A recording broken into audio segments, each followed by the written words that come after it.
Are you preparing for Praxis Early Childhood Education Test 5025 Mathematics Geometry? If so, then this is the video for you. Hi, my name is Tom, and I'm a test prep expert and math teacher here at study.com. And I'm going to walk you through 4 of the different types of problems you might see on this test. So let's get started. Problem 1.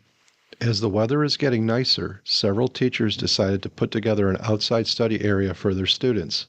In order to keep everyone safe, the teachers want to buy a fence to enclose the study area. The shape of their study area is a regular pentagon. One side of the pentagon is 4 feet. How much fencing should the teachers buy to enclose this study area? So what we're looking for in this problem is understanding what regular means in a pentagon. And we also need to know how many sides a pentagon has. A pentagon has 5 sides, and in this case here, one side of the pentagon is 4 feet. So what we're going to do, take 5 sides, and we're going to multiply it by the 4 feet, and we're going to come up with our answer of 20 feet. Problem 2.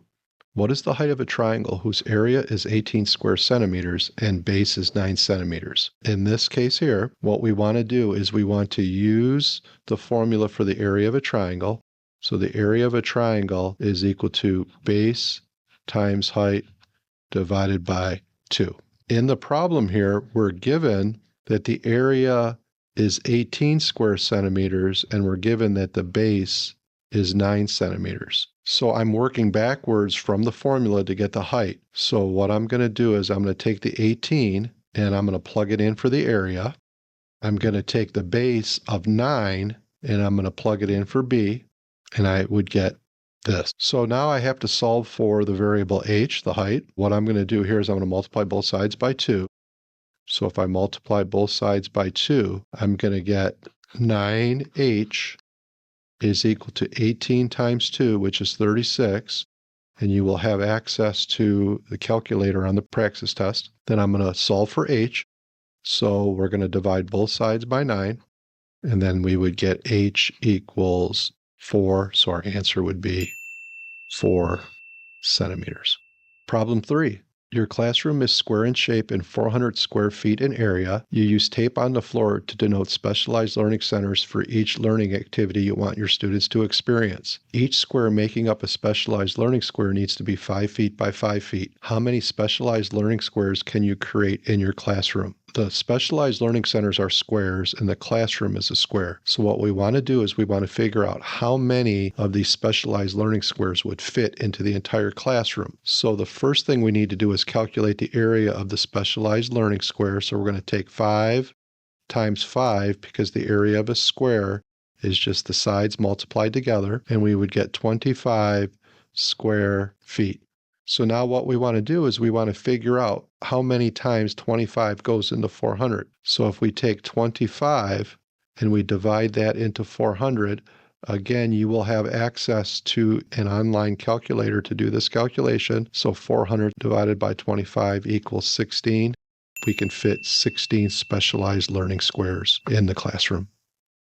Problem 4. Students are learning about measurements and are introduced to the terms of kilo and a milli, such as in a kilogram and a milligram. What should students recognize about the measurements of each? All right, so if you're taking the test here, the first thing we need to recognize is that these are both metric system measurements. So if you look at the last choice here, it says one of them is part of the metric system, but the other is part of the US standard units. So we can automatically eliminate that choice there.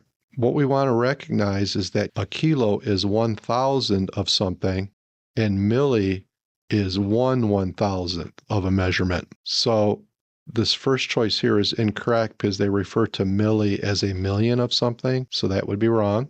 And then it talks about, in the second choice, a kilo is a unit of measurement used solely for volume, while a milli is a unit of measurement solely for length. While milli and kilo could be used for any of the different metric measurements. We can do it for volume, we can do it for length, we can use it for weight, so that choice is eliminated.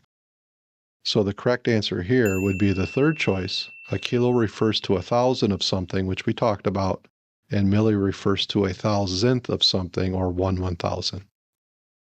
That concludes our walkthrough of Praxis Early Childhood Education Test 5025, Mathematics Geometry.